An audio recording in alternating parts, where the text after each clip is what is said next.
Hello, dear viewers. Dear viewers, today we are having Keshvi over here. Keshvi, say hi.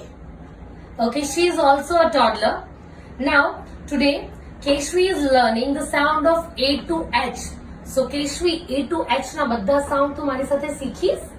Loudly બોલીશ? હા? ચાલો, બોલીએ આપણે. Okay, start. A, B, B. Loudly બોલો B.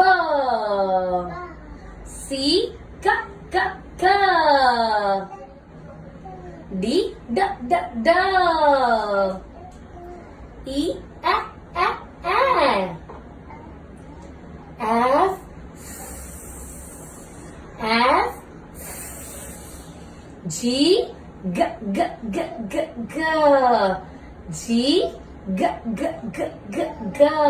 H. થાકી જાય ત્યારે શું કરે? તો ડિયર વ્યુઅર્સ, આવી રીતના લિટલ ટોડલર્સ ને તમે હર સાઉન્ડ્સ ને ઇમિટેટ કરાવો, હરેક સાઉન્ડ્સ ની એક્શન શીખાવો એન્ડ એ લોકોને હસતા રમતા સાઉન્ડ શીખવાડી દો તો સ્લોલી એ લોકો જેવી રીતના એ લોકોના મંથ્સ ને યર્સ ને ક્રોસ કરશે એટલે એ લોકો રીડિંગ કરવા માટે એકદમ રેડી થઈ જશે. તો dear viewers, please small toddlers તમારા ઘરે હોય તો પ્લીઝ વેઇટ નહીં કરતા, સાઉન્ડ્સ ઇન્ટ્રોડ્યુસ કરી દેજો. Okay, by everyone.